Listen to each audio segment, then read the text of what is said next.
Hello and welcome to our discussion today. We would want to look at strategy in action, right? And focus on implementing strategic decisions. So far we have looked at planning, all right, and controlling. Now we are on implementing strategic decisions. And by the end of this discussion, you should be able to explain the process of strategy implementation. You should be able to identify prerequisites for strategy implementation. You should be able to examine the structural implementation concept as well as the behavioral implementation concept. So these are what will guide us in the discussions today. So if we say strategy implementation, it's the process of turning strategic plans into actionable tasks and measurable outcomes. Okay, so you have planned, turning those plans into tasks or actions so that you'll be able to get what you planned for is what you call the implementation of the strategies you planned. Okay, so it says strategy implementation is a process of turning strategic plans into actionable tasks and measurable outcomes. So if you have a great strategy without proper execution, it's likely that your expected outcomes will not be achieved or the expected results will not be achieved. So it is important that as you plan, you should be able to implement. So strategy implementation bridges the gap between ideas and tangible outcomes. So what will convert those ideas into outcomes or into things that we can touch, things that we can see are what we refer to as the implementation of the strategies. Okay, so strategy implementation is the technique through which the firm develops, utilizes, and integrates its structure, the culture, its resources, people, and control system to follow the strategies to have the edge over other competitors in the market. Okay, so at the strategy implementation point, the organization is actually making use of its resources and aligning with the strategy and working with it in a way that will give it competitive advantage on the market. So before strategy implementation, there are some prerequisites. And the first one is the institutionalization of the strategy. It is important that the strategy does not remain in the books. All right. Remember that in your plan or in the business plan or your strategic plan, you have a number of strategies. It should not remain in the books. Institutionalizing the strategy means that every employee or everyone who is related to the work one way or the other has to know what the strategy says and has to align with that strategy. Okay, so it's important to institutionalize the strategy. Everyone in the organization would have to buy into the strategy. And then the second prerequisite is developing proper organizational climate. The environment within the organization should be such that it is conducive for people to be able to implement the strategy. Okay, it should be a work environment that motivates people. It should be a work environment that allows people to be innovative, a work environment that allows people to adapt to changing situations effectively. All right. So the organizational climate should be such that people are able to implement the strategies easily. Okay. Then another prerequisite should be that you would have formulated the operating plans. Okay, so during the strategy implementation, you should have come up with a plan for operations, how things should be done during the strategy implementation. You should also be able to develop proper organizational structure prior to the strategy implementation. Okay, so the organization should be such that everything is ordered. People know where they belong in the structure. Okay, it should be clear to everyone their responsibility, their role, and who they are accountable to.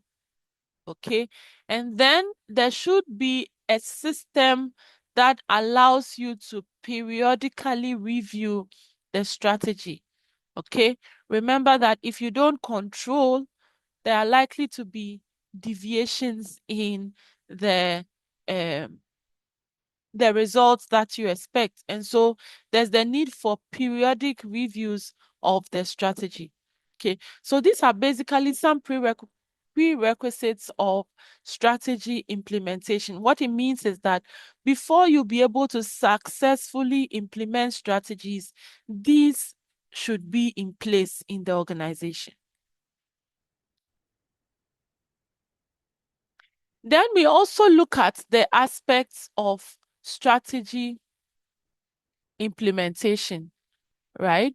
So the first one is to create a budget, right? And this budget will provide sufficient resources to activities that are relevant to the strategy. All right. So, in order to be able to successfully implement a strategy, there should be a budget that has been created. The second aspect to consider is the fact that you should have skilled and experienced staff. All right. You should put in place a skilled and experienced staff that will be the human resource available to implement the strategy.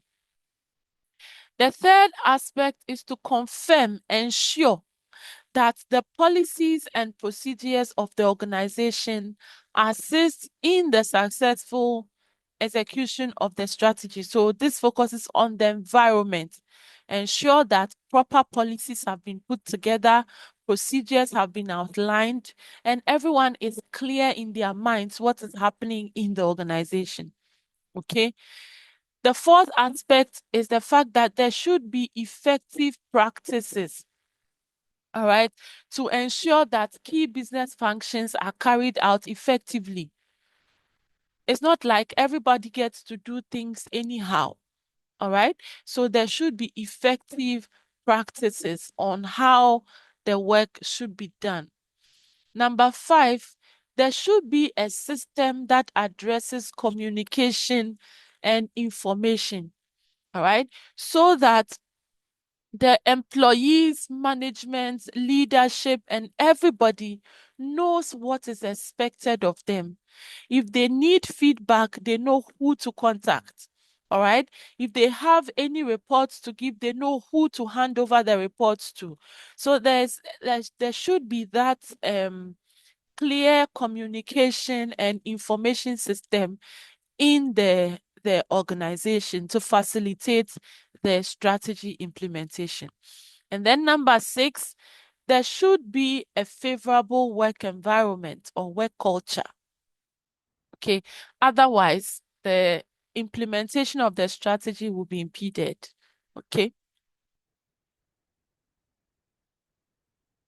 So it's very important to align the strategy with the organizational structure and the culture of the organization.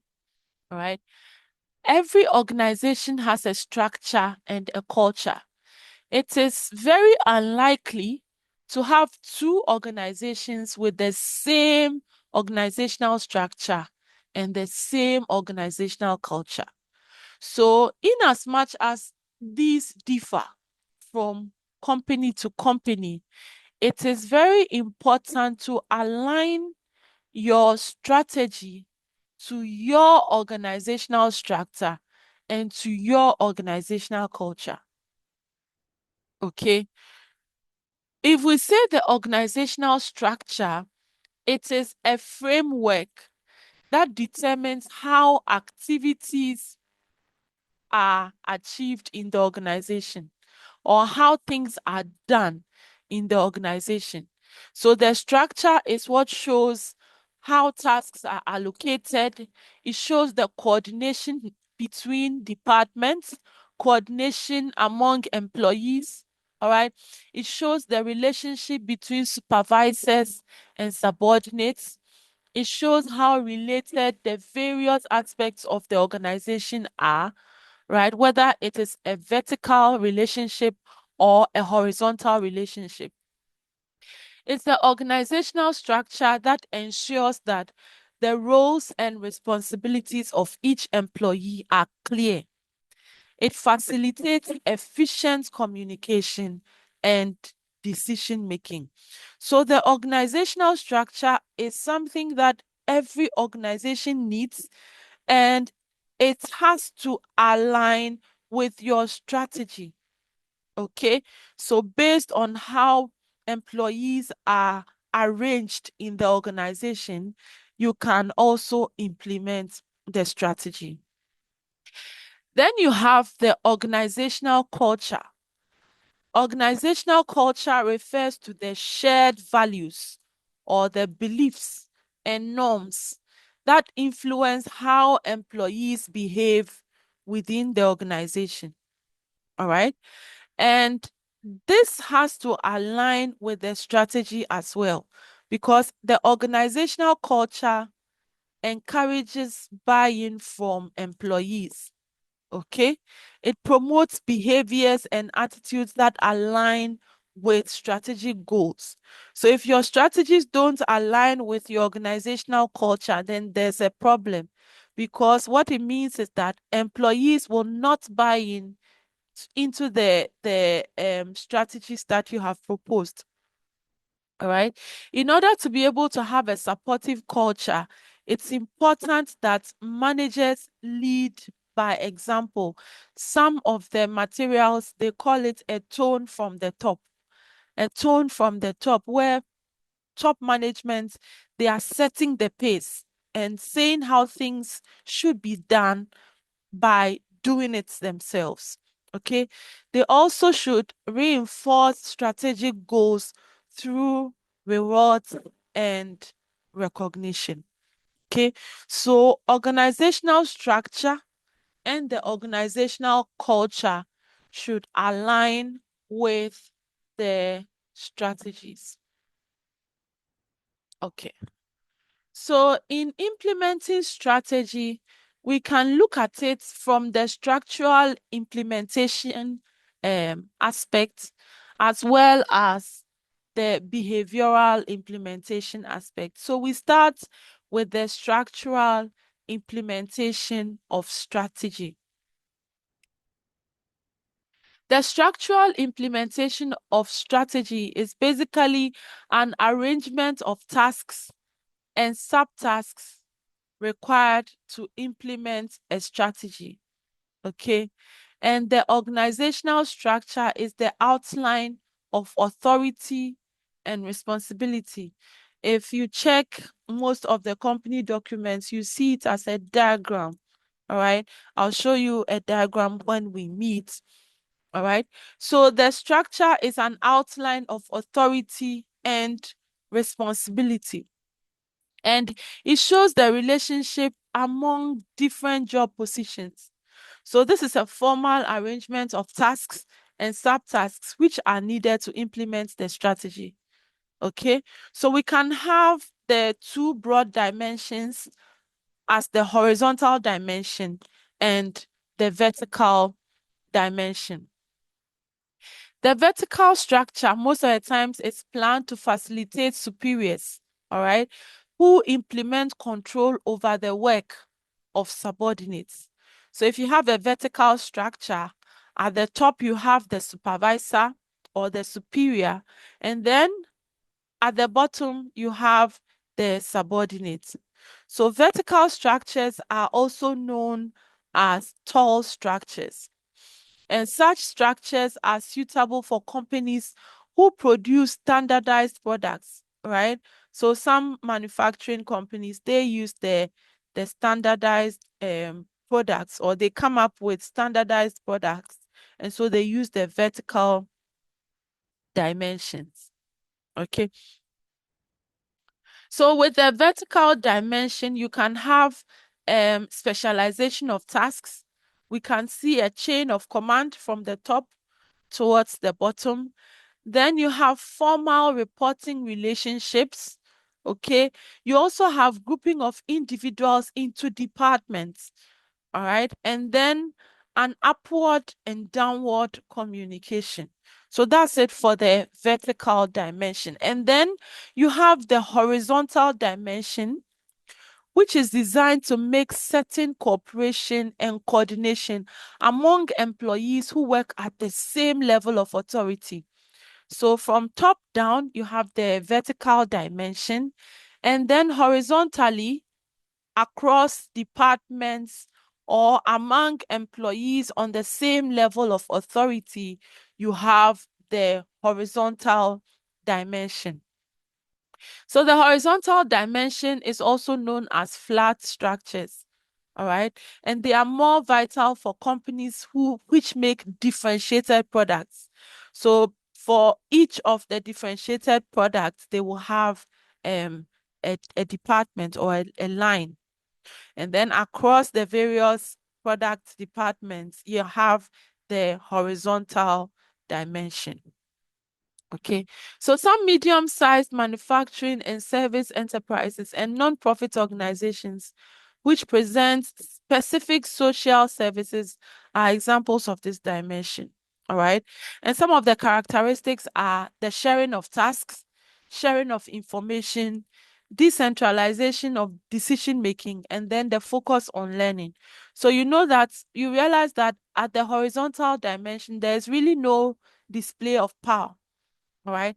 The display of power shows forth at the vertical dimension side. All right. So we look at some few structures that organizations use. The first one is the entrepreneurial structure. With the entrepreneurial structure, we say it's the elementary form, or is the elementary form of organizational structure that you can have.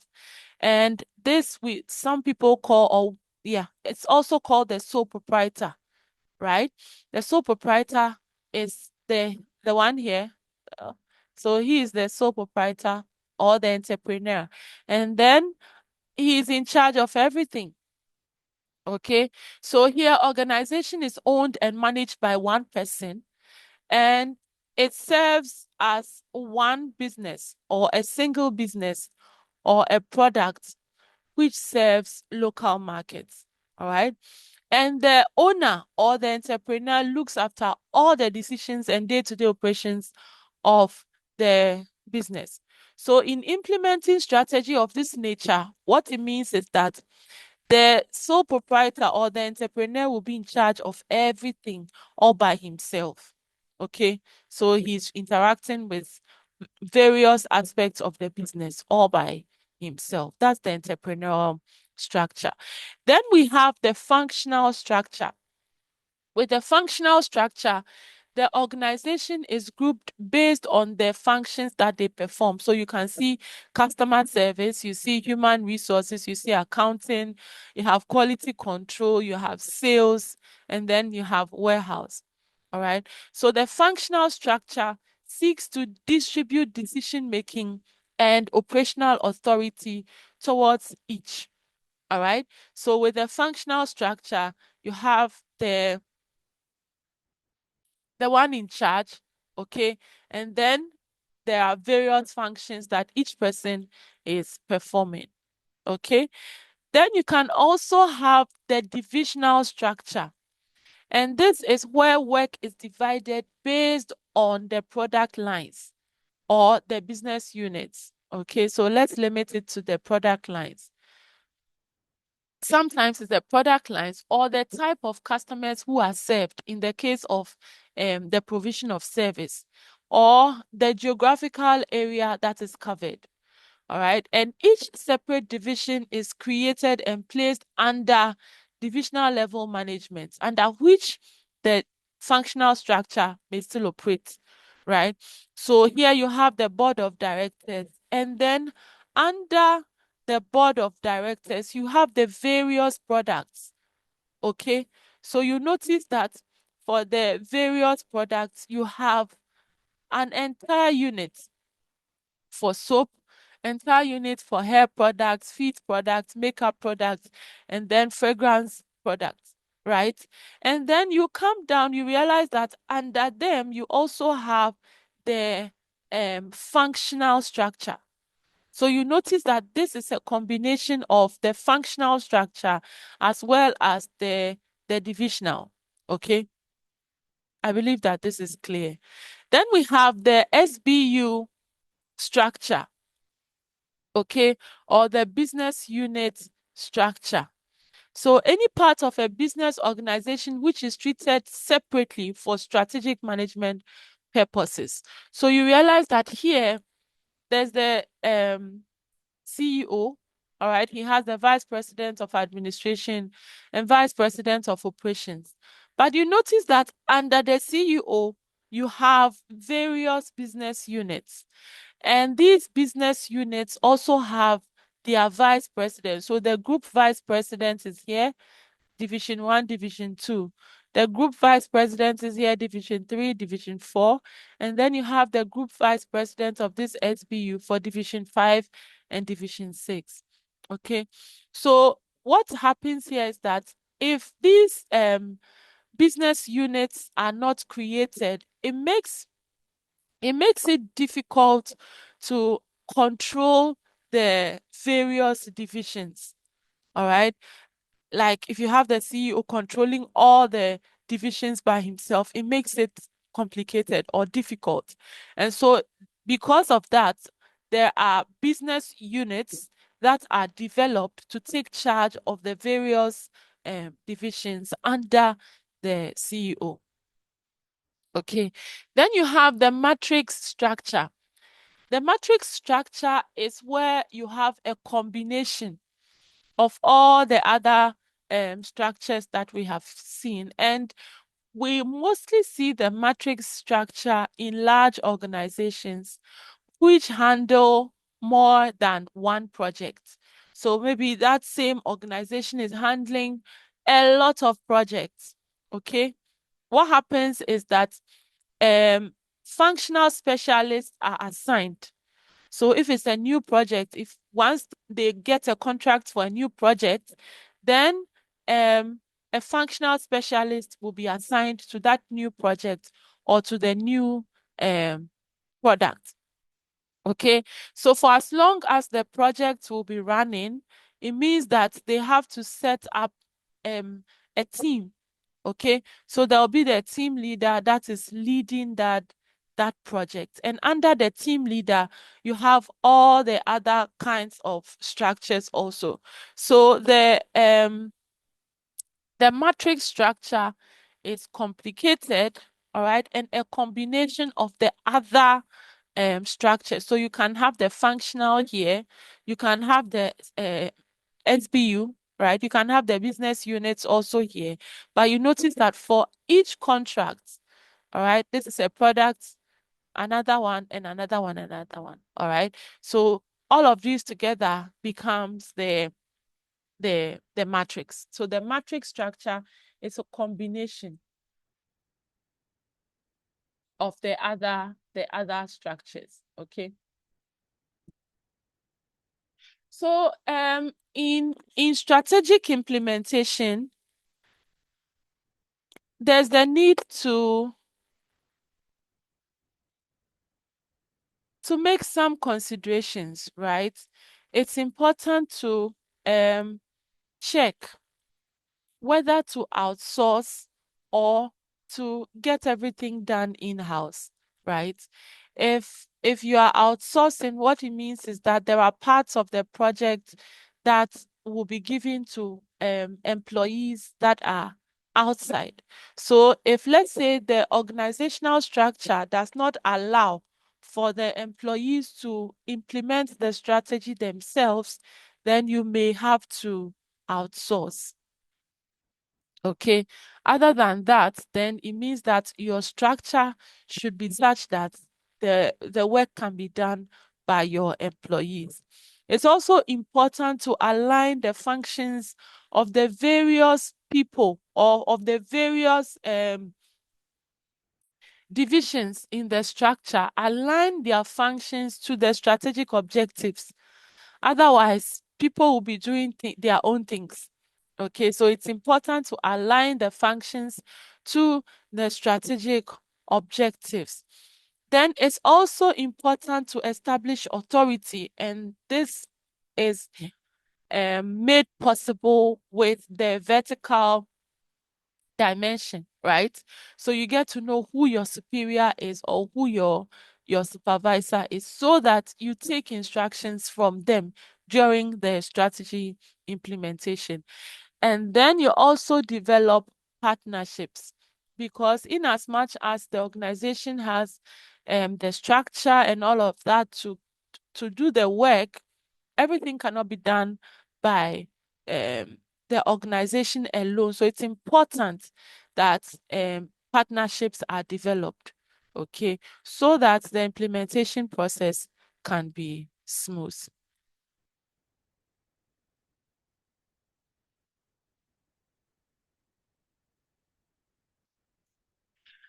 Then we move on to the behavioral implementation of strategy, right? The behavioral implementation of strategy focuses now not on the structure that's available, but on the behavior of the employees. Okay, so the behavioral implementation aspect focuses on the behavior of the employees, and this has a great influence on the success of the organization. If you want to implement strategy, it requires support.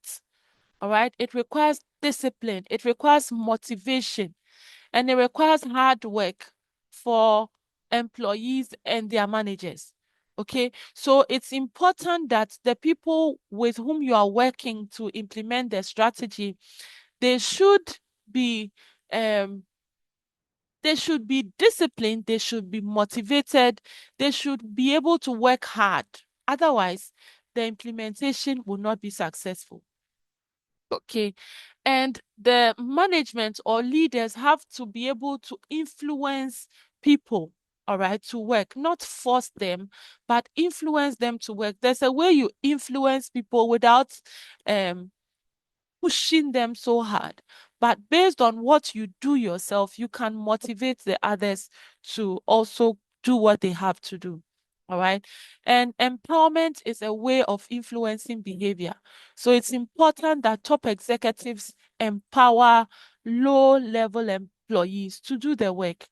Okay, so that you don't always need your supervisor there to tell you what to do. If you are an empowered employee, you know what to do when you have to do it. Okay, so how do you manage resources? You have your human resources, your financial resources, and then your technological resources. It's important to get the right people with the right skills, right? Have enough funding and ensure that your budget, you are working within your budget. And then you also make use of technology. You use tools and systems that will enhance efficiency. Okay, so as much as possible, from time to time during the implementation, you need to conduct an audit. Check if people are working like they have to work, if the financial men are not misusing the funds all right? Check and conduct regular audits. You would also have to allocate resources based on priority tasks, right? A lot of things have to be done, but you should be able to prioritize the ones that are more important, and then based on that, you allocate funds to get the work done. And then you also monitor utilization and adjust as needed. Okay. When it comes to the tasks, all right, there's the need for a breakdown of the tasks. So it doesn't matter how big the task is, during implementation, it has to be decomposed into smaller, actionable tasks. When it happens this way, it's easier because once you complete a task, you can take it off and move to the next. But if it is very big and complicated, it looks as if your effort is not, you get demoralized at a point. Okay, so it's important to break down the tasks into smaller, actionable ones. All right. And then, secondly, you assign roles and responsibilities. Ensure that people know what they are doing, when they have to finish, and then they report accordingly. Okay. Provide a framework for accountability. All right. Some say use the RACI: responsible, accountable, consulted, and informed. The work is completed, the boss has to be informed, or the manager has to be informed, so that you move on to the next. And then it's advisable to use project management tools, okay, to track the progress of the work that is being done.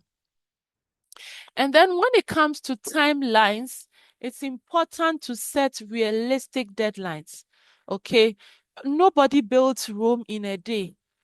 So it's important to set realistic deadlines.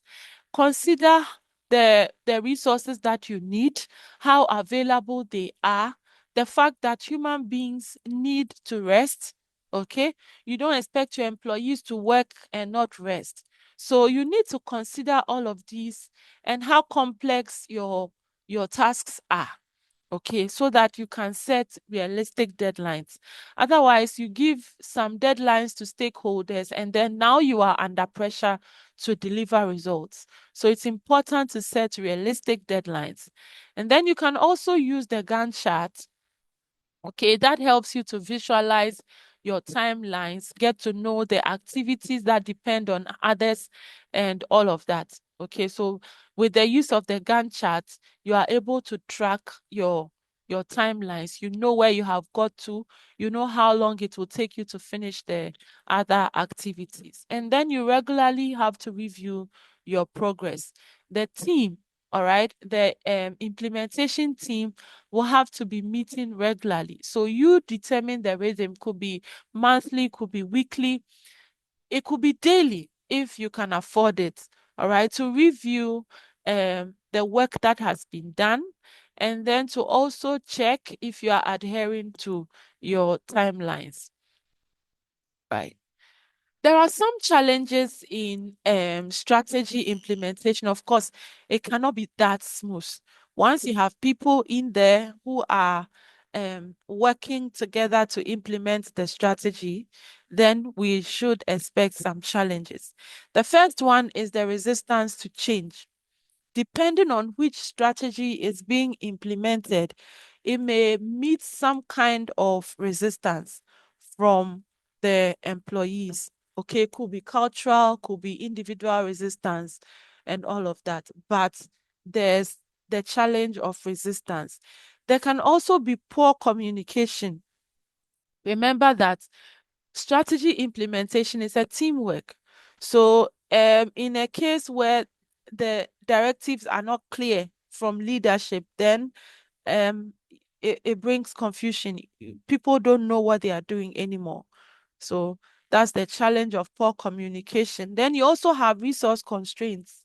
Sometimes you know what to do, the team knows what to do, but the resources are not available. And so based on that, they just have to walk around idle because the resources are not available. Then the last challenge is the misaligned organizational structure.